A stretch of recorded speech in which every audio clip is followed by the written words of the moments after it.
Hola, mis estudiantes. Este es Mr. Senor, and this is your playlist update for the week. This week, I'm going to be talking about my idiot little brother. So, our theme is Mi hermano es un idiota. Um, First things first, I'll go over the playlist for the week. We'll talk about the fact that we don't have an assessment, and I'll tell you a little story about my little brother. That's true story, and you'll get an idea for all the inspiration for the lessons this week and all the vocabulary. So make sure that you're taking attendance daily. This is the updated sheet.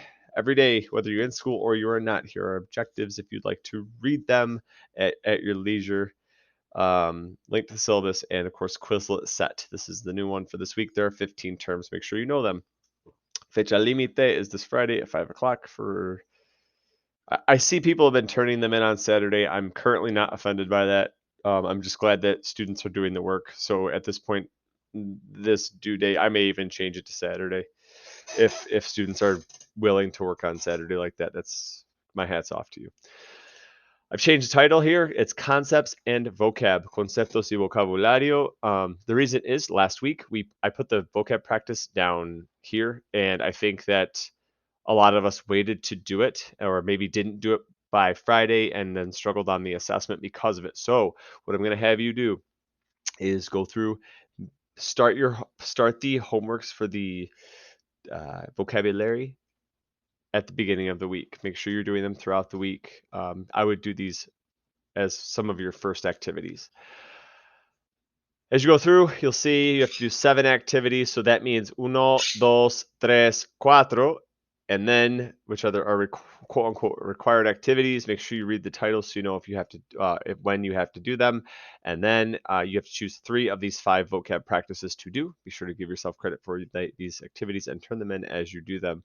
La practica for this week. Here's your virtual lesson. Make sure you're doing it.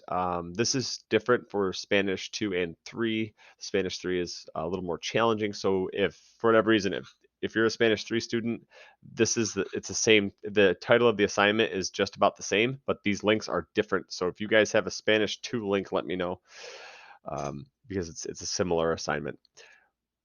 This activity here is done Thursday, Friday in class, so you can wait to do this one, or if you're Monday, Tuesday, it will be virtual. We have another assignment here that is also required, and it will be a Monday, Tuesday virtual for Thursday, Friday in class. This is a story, and this is a poem I wrote about my idiot little brother. And then lastly, there is your muéstrame assignment for the week. You have to do this. Notice the point values. Make sure you're putting in the correct point value. Your playlist assessment this week, I've decided to cut it and allow students to retake last week's assessment. So make sure that you're studying your vocabulary. Here is how you're going to be eligible if you want to retake the quiz. You have to prove to me that you have studied. You will go on to Quizlet.com. You will star all of the emotions vocab from last week's vocabulary. You will study those vocab terms, and then you will use the test option on Quizlet to quiz yourself. You will screenshot that score. You must get an 85% or above. Once you screenshot that to me, I will delete your quiz and it will be reassigned to you from last week, and I will gladly forgive whatever grade you earned on that, so as long as you take those steps. So if you need to rewind the video and re-listen to those steps because you want a better grade on your quiz last week, just let me know. But there is no playlist assessment this week, so that you all can retake that if you'd like.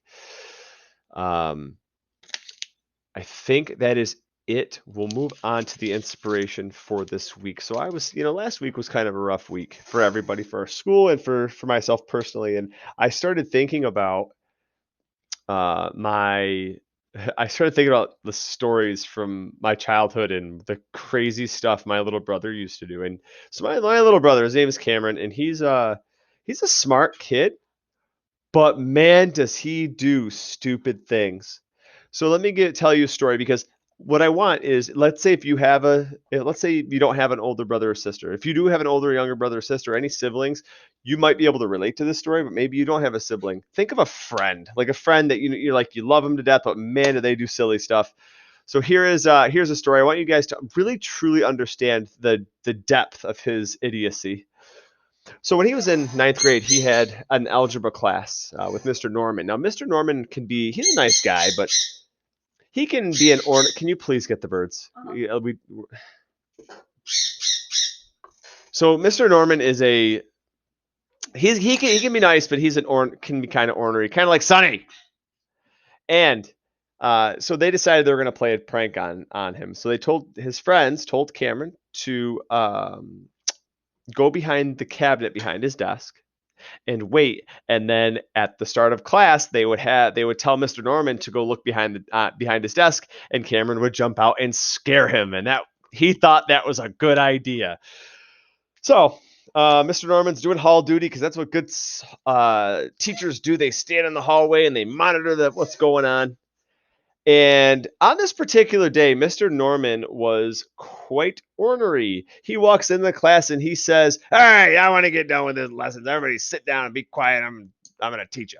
So at that moment, now, if you knew Mr. Norman, if you stepped out of line, he would literally scream at you at the top of his lungs. Now, Cameron is behind this cabinet, behind his Mr. Norman's desk, and his friends are afraid now to tell Mr. Norman to go find Cameron. And so it's around halfway through the class. So their classes are an hour and a half. So it's 45 minutes into class, and Cameron's still behind the cabinet. And he has to pee. And he's holding his legs together as hard as he can, really flexing his stomach, holding it in. And he finally can't handle it anymore, and he pees his pants. He stands up. Mr. Norman looks back. Cameron says, and Cameron's facing the wall so that nobody can see the fact that he's peed his pants. And he says to Mr. Norman, Norm, I got to go to the bathroom. And Mr. Norman's like, "Wait, Cameron, what are you doing? I don't care. Just get out of my class." So Cameron, he's like, uh-oh. He has to walk out of the class. So he turns around. The entire class and Mr. Norman see that he has peed his pants. He goes to the bathroom and calls my mom. My mom has to take him home to get a new pair of pants. So just to put this in perspective, this whole week has been inspired by my idiot little brother. I hope everybody has had a great weekend. If you have any questions this week or you need anything, just email me at gmakowski@nrwcs.org. Thank you so much. Y adios.